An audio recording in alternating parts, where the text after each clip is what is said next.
Bayside Folsom, good morning.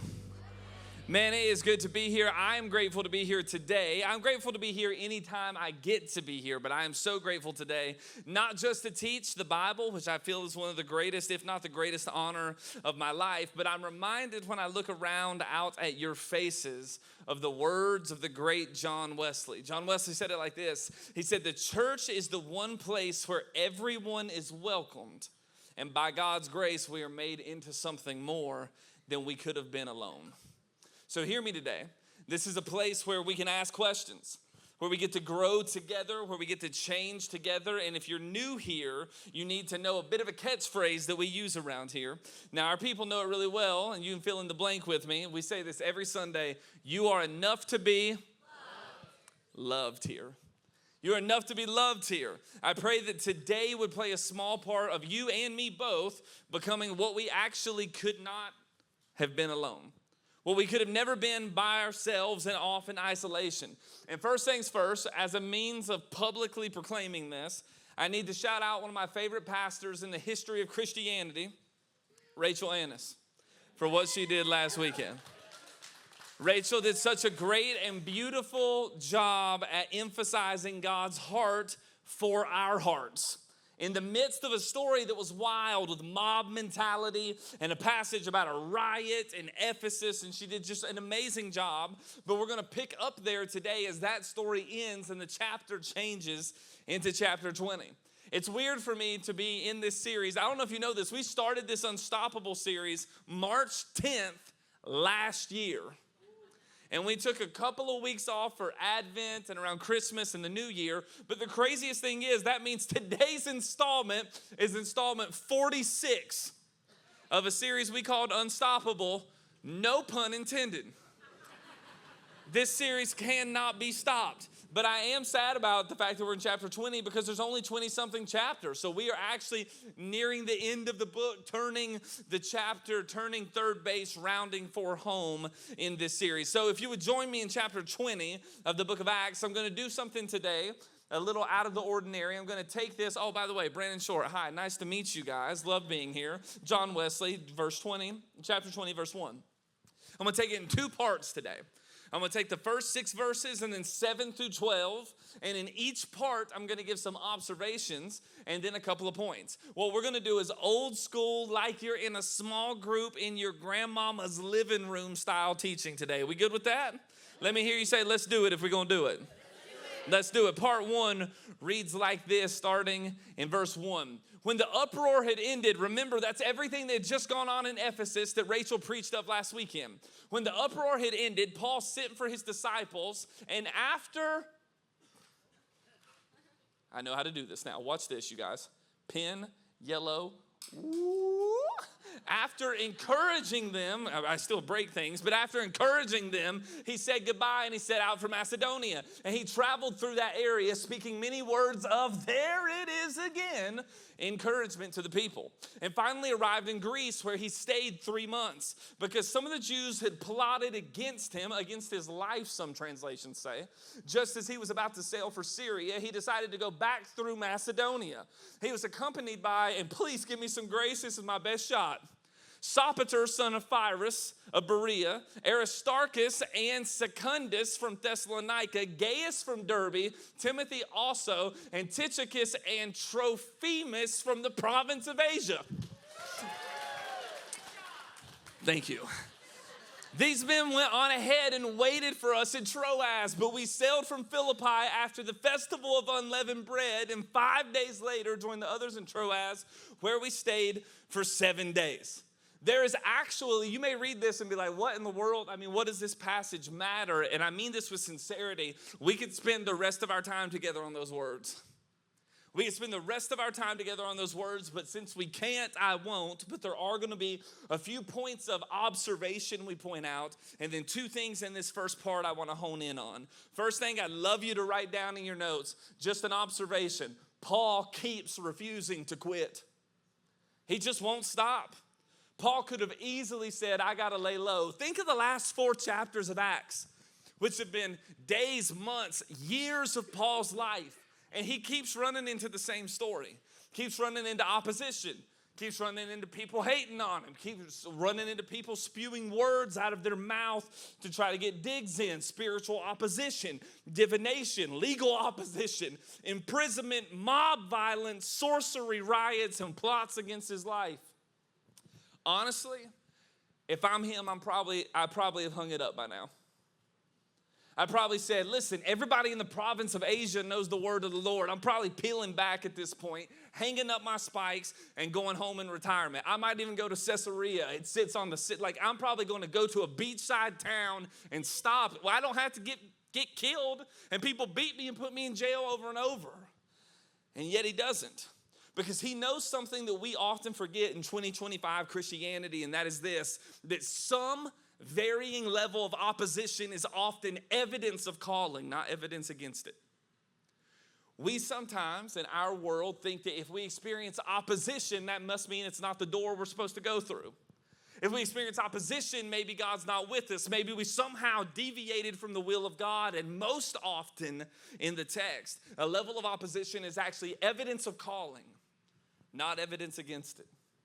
So as he shows up in here, this chapter, and is leaving Ephesus after this riot, and remember, a riot that filled a theater that could seat tens of thousands of people, and they're all screaming at him. The believers are begging him not to go there, and he goes on and continues the work of the gospel. He puts on display, though our lives may not look exactly the same, that sometimes moving on is simply moving forward. That we move on by keeping on as we keep going. Paul just refuses to quit. The second thing we observe right off the bat in this text is that he still participates in the festival of unleavened bread. That would be the single easiest part of this chapter to ignore or to read over as a 2025 American Protestant. Because it's rooted in Jewish history. Do we even practice this anymore? What does that even mean? It would be easy to read past this, but this comes with such profound anchoring, such profound groundedness, a practice that actually keeps his feet to the ground, his heart postured to God. And I'm gonna give us some notes on this, but then I'm gonna challenge us in it. Challenge us to participate with the same type of heart in the same type of way. Listen to this. The festival of unleavened bread was a part of the Passover celebration.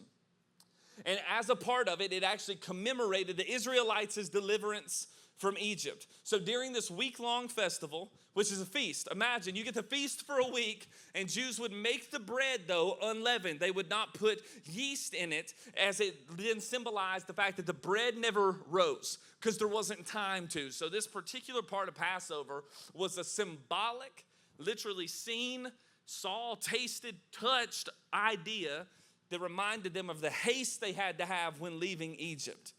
But Paul doesn't just know that. Paul knows about the Passover lamb in Egypt, but he also knows Jesus now. So his profound understanding of Jesus as the true Passover lamb draws him into this practice in a different way. That Jesus, by his crucifixion during the Passover, reveals that he's not only the ultimate sacrifice, but he is delivering people not just from slavery in Egypt, but all of us from the slavery we have to our own sin, says 1 Corinthians chapter 5. So Paul, who is facing, listen to this, constant opposition, constant persecution, traveling throughout the world because he has to as people plot to kill him. He is facing all this opposition, and just so happens in a coincidence to be traveling during a festival that celebrates God's power to deliver him. That is amazing. And we could read over it. I wonder if Paul at some level continues to keeping on, because he pauses and remembers that God delivered them back then, and God is a God of deliverance now. That he delivered in the past, and he delivered in Paul's life. And as you sit in your seat and I stand right here, that we remember that he has delivered his people and delivered us in ours. I wonder if you and I were Paul in this moment. I wonder if you're going through something that you're going to continue keeping on in, but it's going to be deeply rooted to the fact that you stop and remember. That you hold on to the fact that God has delivered you. I know people in our church, I know a couple from last service that got divorced and then got remarried to each other and have a completely different marriage than they had before. I know people in this room that have beat addiction by God's grace through accountability and partnership with others, but have experienced real deliverance in their life. All of us that would claim the name of Christ have received the deliverance of sin, but could we just pause in the midst of our opposition and remember it? The Jewish people today, in 2025, will celebrate, and I want you to write this down. They will celebrate this feast April 13th through the 19th. The 13th through the 19th. And ready for this? I want you to also. And this is what I mean. I don't mean I want you to convert to Judaism. I want you to understand Judaism. Jesus was a Jew. Jesus was born and housed within Judaism, and in our belief completed it is the messianic promise of the Old Testament. So what I want us to do April 13th through 19th is sit down with your families and eat. I want you to eat with your friends. I want you to eat with your families. I want you to not have your cell phones there. And I want you to have conversations about what God's done in your life. And I promise, Casey and I will do it too. It's not just a situation where I'm challenging you to do this. Anchor yourself in the tradition of our faith and our people. Remember what God has done in deliverance. And literally here in a few weeks, pause long enough that every night of the week, if you can, sit there and talk about God's goodness. Let your kids hear, parents, let your kids hear what God's done in your story. I remember being so upset with some of my family members at one point because I remember being an older teenager saying, I don't really know y'all's story. Parents, don't let that be you. Grandparents, don't let that be you. Friends, don't let that be you. Sit there and tell, to whatever degree is healthy, what God has delivered you from, and do it intentionally. And on behalf of God and Jesus and everything else good, have some really good food while you do it. Feast for 7 days and talk about God's goodness. So the observations just right off the top are that he's still practicing these ancient ways, though his belief has been edited and turned to mean a more complete version of it. But he then goes into these two words that I couldn't help but circle. He refuses to quit. He participates in the festival. But right off the beginning of the passage, did you see it? That whether he's in Ephesus or along his travels, it says he keeps going and encouraging them. Encouraging them. I know that we're about 38 weeks from Christmas. I asked last service this. I'm going to ask you to be vulnerable. Are any of you listening to Christmas music right now? You did the other day. Well, repent. Repent and trust in the Lord. He will be just and faithful to forgive you of what you have done. I appreciate your honesty. It's about 38 weeks away, but many of us will, when Christmas comes, watch a bunch of Christmas movies. Everything from Die Hard to Elf. We'll watch everything in between.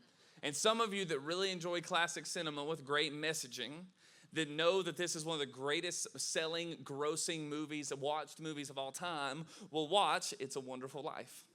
How many of you have seen It's a Wonderful Life? And it's a wonderful film. But in the opening exchange about the main character, George Bailey, angels are looking down at him in despair. And they even indicate that he's despairing of his very life.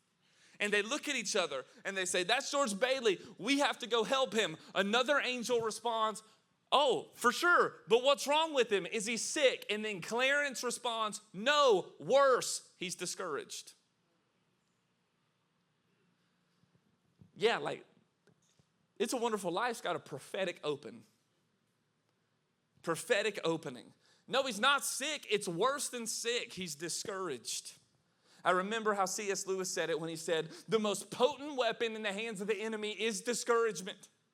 That does not mean we don't all struggle with it, and it doesn't happen in different times. Look at what he says next. When a Christian feels discouraged, it is if the enemy has temporarily, because we all get there, succeeded temporarily in taking away the armor of hope, faith, and trust. The greatest thing that would derail us in so many different instances is discouragement. That's why we can't miss the fact that when Paul being opposed goes about in the world, he just keeps, again, encouraging those who he interacts with. It is my sincerest conviction that you and I both already know all the things that we're not. There's no way you can have a phone anymore. There's no way you can listen to the news or the radio anymore and not be reminded all the ways that the world thinks that you don't measure up. I am completely convinced, friends, that we don't have to tell anybody that. We don't ever have to remind people where they don't measure up. I believe that one of the greatest testimonies of the Christian life, especially in our day, always, but especially now, is if we were clothed with encouragement, then what changes in the world? If the 1 billion of us that claim the name of the carpenter from Nazareth went about in the world encouraging others, the testimony of us would be, I don't know why, but they just encourage. Nobody else does. It's not that other people that aren't Christians don't. Of course they do. People believe all types of different things that are encouraging. I'm saying in mass swath, if there was a whole group of people that did nothing when it came to their friendships but build each other up, yes, there's moments of accountability. Yes, there's moments of challenge. Sure, but you couldn't shake the fact that it was housed within somebody who was heaven bent on encouragement. Taylor Annis is Rachel's wife. And he texted me something this week in a way that I could hear it, and it encouraged the socks off of me. Some of you got friends like that. I got a friend named Lofton, and our friend group literally says, if you want to just feel good about life, you talk to him. Do you have somebody like that in your life? I got another buddy named Kevin who is literally the same way. If you share anything about what's going on, it's encouragement, and you can't walk away from a meeting with that dude feeling sad. It is such a gift in the world. And remember, all of us, it's not just that one friend you've got, we've all been called to it. It's not just what Paul does, it's our calling. Remember what Hebrews said in chapter 3, but encourage one another daily, as long as it is called today. A Greek phrase that means don't let today pass. You don't know that you get tomorrow. We had a celebration of life in this room yesterday. You don't know what tomorrow holds.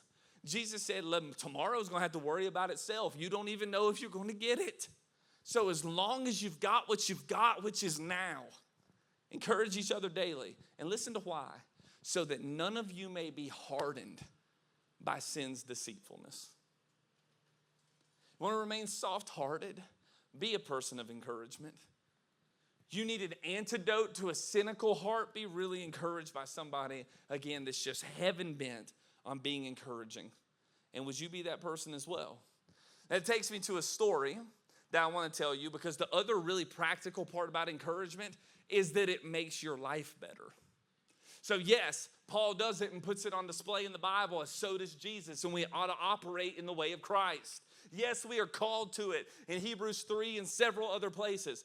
But maybe you're in here and you're not even a believer, and you're just checking things out and you're searching. That's fine, even for you in this. If you don't believe anything else I say, believe me on this. If you are a person of encouragement, your life will be better.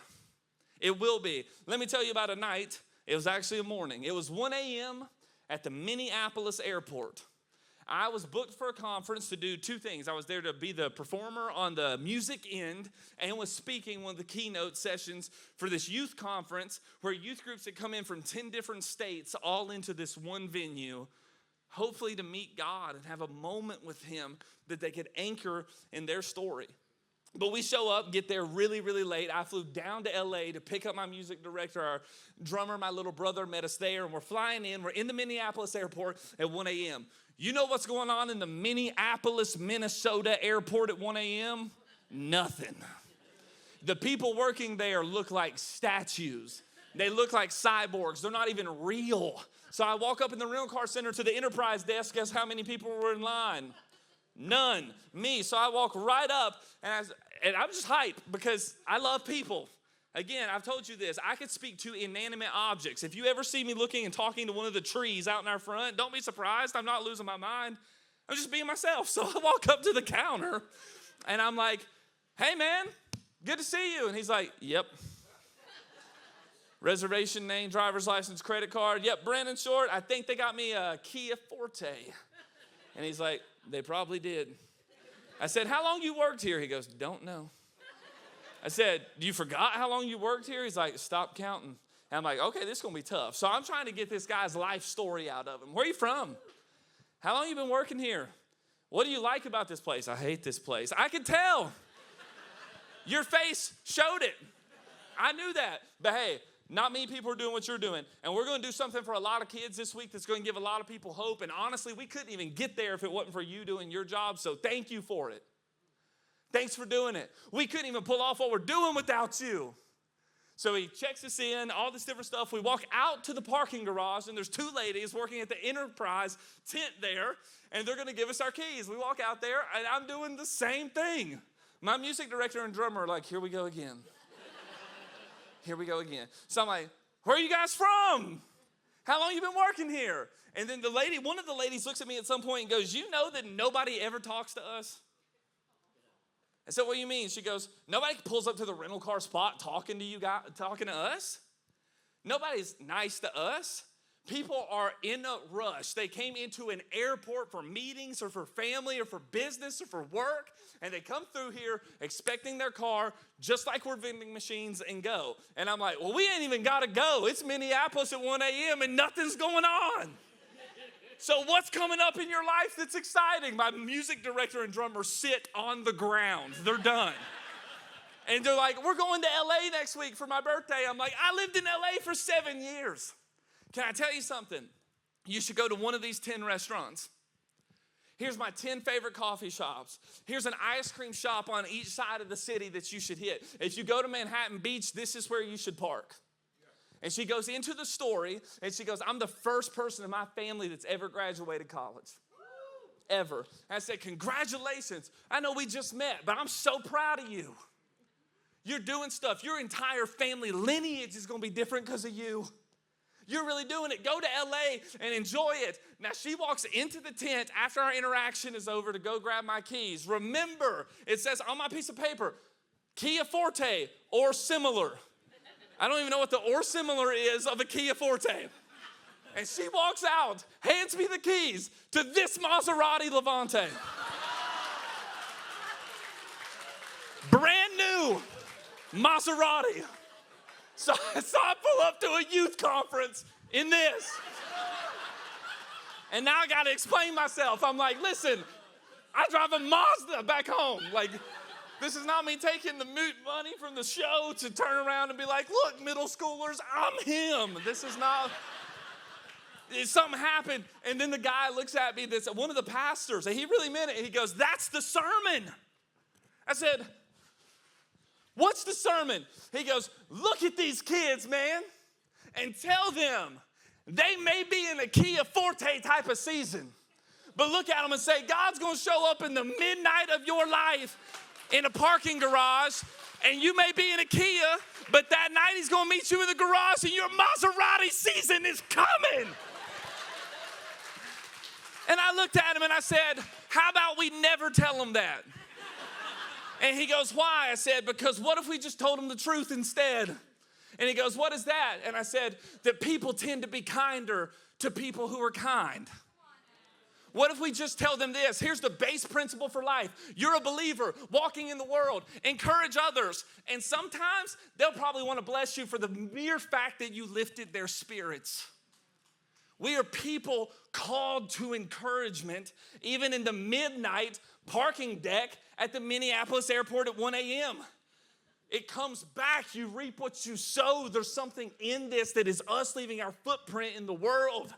Can I read you some statistics that just came out in the Sun? One of them is this, that those who are encouragers in the world receive greater health care from the same systems of people who do not encourage. That's nuts. If I said raise your hand if you've had a hard time in a healthcare medical care system, a lot of your hands would go up. If I asked you how many of you work in healthcare, a lot of your hands would go up. And you do beautiful jobs. You work really hard. Nobody knows, in case they've got a spouse or they're in healthcare, how overworked you are, how pushed to the brink you are, how much burnout is in your career field. But it is so interesting that statistic says, no, even if the patient walks in and is more encouraging and kind to the provider is more inclined to give them better care. Is that fair? No, but it's true. It will make your life better. Do you know that one of the next stats it says is that people who are kind get less speeding tickets? God, may it be true in my story. I just got out of a speeding ticket last week.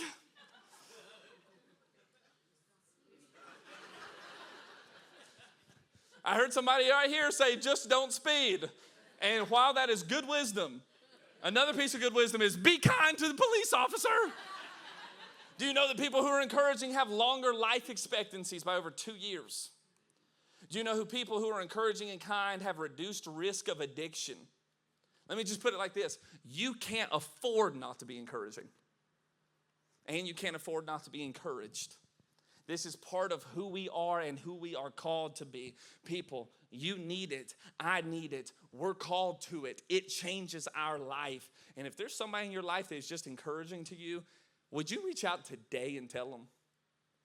Reach out to I saw Taylor Annis as he was walking out today and said, man, that text message you sent me lifted me up. I needed it.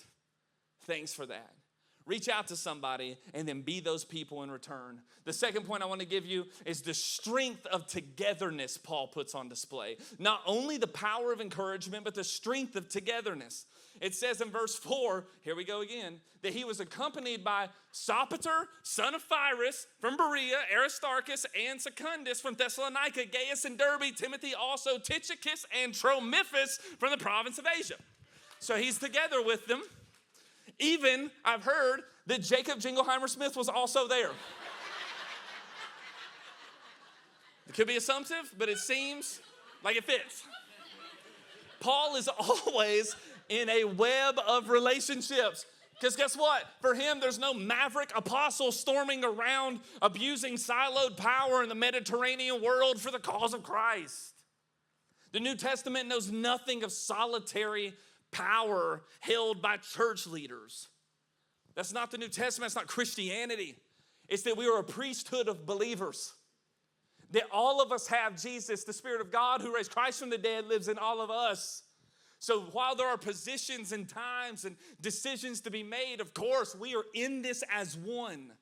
The New Testament depicts a picture of visionaries, authority that's under accountability, checks and balances within our togetherness.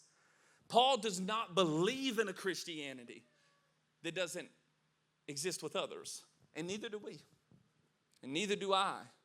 One day that C.S. Lewis and J. Gresham Machen were at Oxford and asked a question in a debate, is Christianity individualistic or collectivist? And they both look at each other, pause for a minute, look back and say, yes. There's no denying the reality of both. Undeniably, your relationship with God is unique to you and it is yours. And yet, undeniably, you are tied to the ethic of iron sharpens iron. Burden bearing is our call, partnering together, sent out in groups by Jesus, ecclesia, the church, the gathering of the beloved community, and called out into service, always together. It's why we emphasize here small groups, because you need one.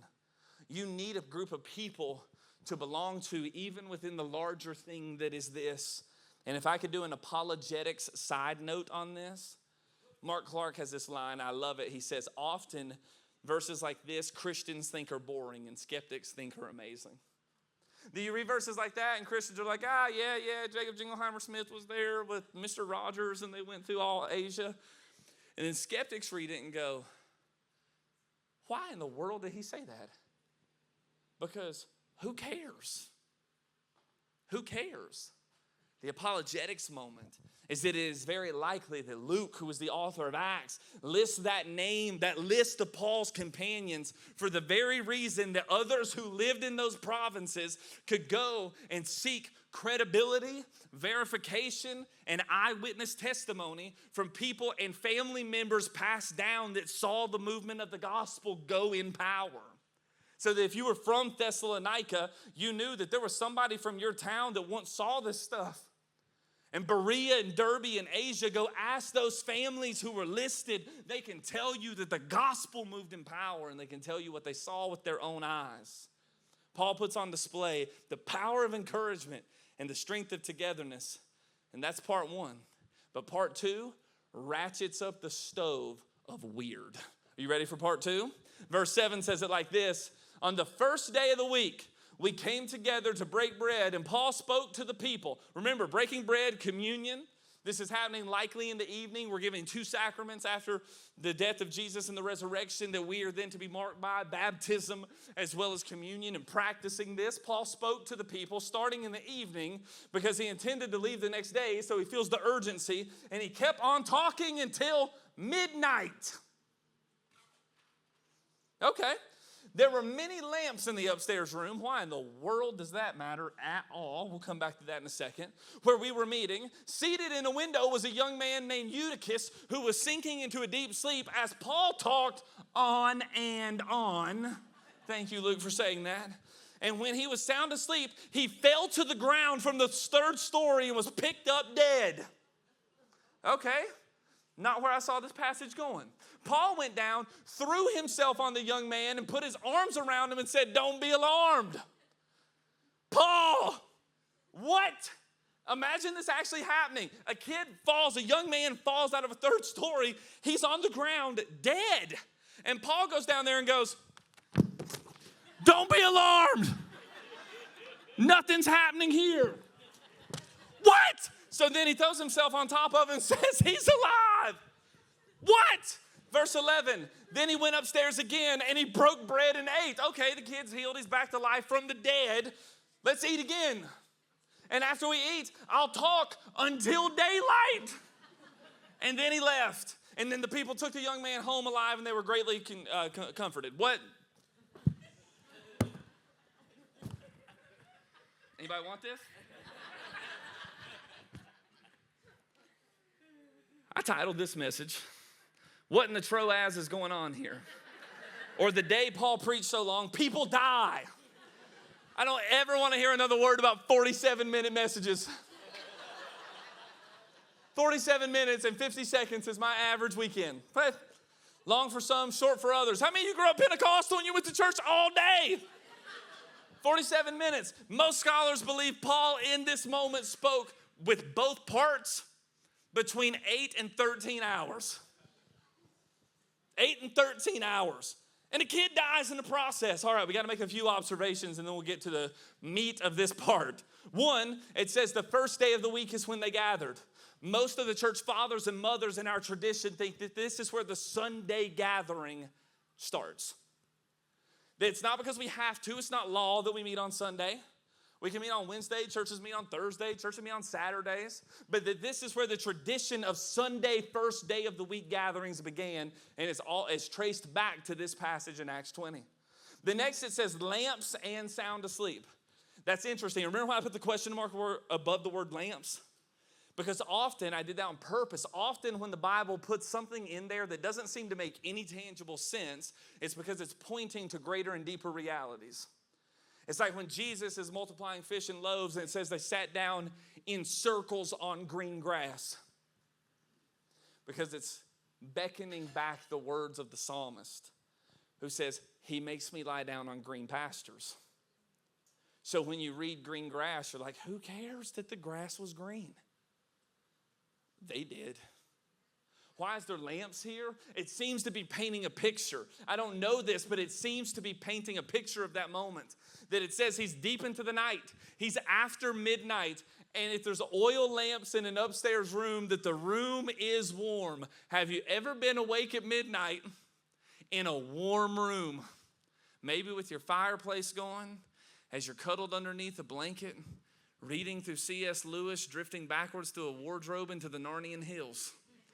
Just me? Cool. But maybe you still understand what a warm room looks like. Actually, when it says sound asleep here, this is the same Greek adage that's used to describe hypnosis.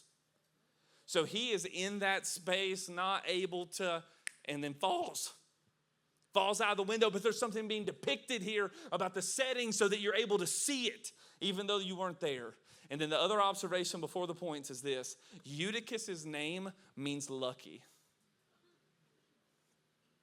The Bible always shakes me up on names because names tend to mean essences, and essences tend to follow the characters. So Jacob's a deceiver. He was.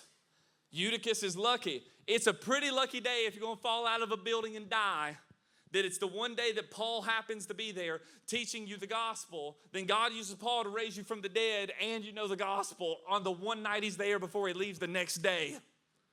Pretty lucky. Jacob, deceiver. Onesimus in the Philemon letter, Paul uses the word, you saw him as not useful. And his name means useful. Jesus' name means Savior. So if I could give some want to be, one day be parents in this room any advice, name your kids on purpose. Not because you have to. I'm just saying if your kid's name is Laser, what's the S? Maybe they do grow up to be laser light artist. But I'm saying name your kids with some intention. I told you we named Callum Dove Warrior. That's what his name means, because that's the juxtaposition, the collision point of our prayers for his life. That he would be that. So name your kids on purpose. And some of you, this is not a magic show, but some of you ought to go look up the etymology of your name, because you may be shocked with how it matches your story. Not all of you, but some of you. If your name is Bart, you probably ain't gonna find anything. Except the railroad in San Francisco. But if you're me, I go on, well, forget that. Let me tell you this. I'm at Starbucks a couple years ago. I've shared this before, but many of you weren't here at this time. I was at Starbucks a couple years ago, and my name is Brannon, Shortt, Brannon Shortt. Nobody ever gets that right if we don't know each other. So every time I go out, I went out with many of you to coffee shops, to lunch, or whatever. If I put in an order, I always tell them it's for Brandon. Always. Because they tend to get that right. And I just don't want to go back and forth. Wait, what'd you say? Did you say Brenda? No. Did you say Brennan? No. Did you say Brandon? Yes, it's Brandon. So I just always go about it that way. I'm at Starbucks a couple years ago, order a chai tea latte. I'm the only person in Starbucks. The lady says, chai latte for Raven.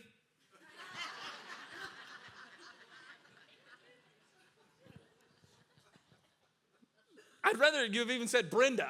Raven? How did you even get Raven? And then friends, if you want chill bumps down your spine, 2 years later, I look up what my name means. And Brannon means Raven. I never saw her look it up. I don't know what her name was. I don't know what was happening. But my name, Brannon, is from the Celtic past, and it means raven. And ravens in the Celt tradition are linked with these things. Wisdom, questionable. Prophecy, the divine, supernatural realm, and transformation of others. I never knew that. And somehow, even against the unintentionality of my parents naming me, somehow my name still traced my essence, and my essence still had something to do with what that was. That won't be everybody. It's not a magic show. It's not a card trick. But some of you should go home and look up what your name means. Ask ChatGPT. He'll tell you in about 10 seconds. Point number 3, after those observations, is this, that God is in the unexpected. Some miracles in the Bible strike us as weird. And if they don't, you're lying. Or you're too used to them. Or you grew up in this and you forgot that Jesus spits in mud, rubs it on a dude's face, and kills blindness. Or that he cast out demons into a herd of pigs. Or that there's a donkey talking in your language in the Old Testament. Or there's a valley of dry bones and they're coming to life. Or there's a burning bush that doesn't actually burn. Or people are walking into Peter's shadow and get healed. Or Paul has aprons and handkerchiefs and people are getting healed by touching them. And did I mention, Jesus rose from the dead. These things ought to be like, we should not get so callous to the stories we forget. This is wild. God seems so intent on getting our attention that he would do so in ways that we would never even dream to make up in our wildest imagination. That God is so good that he would show up in ways that we didn't expect. Because for many of us, it has to be in ways we don't expect or we won't see it. I want to give you a list of ways that my friends and I have, in the last 90 days, seen God work in unexpected. I've had friends say they've had unexpected encounters with others, and God used it. Or divine interruptions. I say this a lot, the interruptions in the Bible tend to be the soil where the miracles bloom. It's that lady touching the hem of Jesus' garment. It's people lowering in a man from a roof. The interruptions tend to be the soil where the miracles bloom. That open doors in unlikely places are God showing up. That there's unexpected healings. There's unconventional provision. There's timing that just doesn't make any sense. And God speaks through nature. We forget that a lot. We are not animists. We're not pantheists. We're not any of that. We are Christians. We are followers of the way. So we don't look at rocks and trees and say, these trees are God. We look at those trees and say, those trees sing about God. Those trees shout of who God is. The general revelation of the created world speaks to a creator, and that we get to know him. That God is constantly at work in the unexpected. When Eutychus fell out of the window while Paul was going, in the words of the Bible, on and on. That's a moment no one would have ever predicted. And God somehow, unexpected, turns a tragic event into something we would talk about thousands of years later of God working. And Paul's response is one of faith and action. When he lays on top of the dude, hear me, he does that because Elijah did in 1 Kings 17. In those moments when we don't know what to do, we do the things that have always been true. That literally, Paul's thinking, 1 Kings 17, God calls Elijah by sending him the word of the Lord, sends him into a distant land, a kid dies, and he lays on top of the kid, and the kid is raised. Paul has a vision of a man in Macedonia calling out, asking for help in the gospel. God called him. There's a kid that dies. He lays on top of the kid, and God does what God has done in the past. There is actually a connection point even in that. But whether it be a sudden change of plans, unexpected encounters, I want to challenge us to not just see them as random, to ask when things don't go our way. I missed a flight a couple of weeks ago and had to take an Uber to a different place. I think it's worth in that moment asking, is this Uber driver actually somebody God put in my path? Are these interruptions on purpose, and can God be magnified through them? And that's just the fourth point, that there's comfort in the interruption. It's interesting that in verse 12 it says, the people took the young man home alive and they were greatly comforted. I think we would be remiss to miss the fact that they were comforted after the unexpected. Usually we want to be comforted and find peace before the interruption. And so often in the Bible, we are comforted through it, not before it. That we walk through the middle of the mess and God walks there with us, because the mess and the interruption is often where God is precisely working. And we remember, as you end any sermon, that we do these things because we see all of them in Jesus, not just Paul. Paul does these things because he also sees them in Jesus. That it was Jesus who encouraged us to keep going, for he'd never leave us or forsake us. It was Jesus who brought us together in family by dying on the cross and raising from the dead. It was Jesus who worked in the most unexpected of ways, so much so that the people that he walked with missed who he was, and then used the interruption of his own death to raise in order to beat it, and in order that someday you would too. So encouragement application today, look for some people you can encourage this week. Togetherness. Live in the community around you, for you need them and they need you. See if God's working in the unexpected. You don't have to overdo everything. Just ask him the question, Lord, here am I, use me in the interruption I didn't see coming. And then know that it's through the messy moments that God often brings comfort. So we pray, Father, we thank you for the encouragement, the comfort, the community that we all find in the gospel. Help us to remain open to your unexpected ways and trust that you're working even in the interruptions. May we embrace your presence in every moment and share your love and hope with those around us. And we pray all this in the only name worthy, Jesus. And everybody up in here said, Amen. Amen.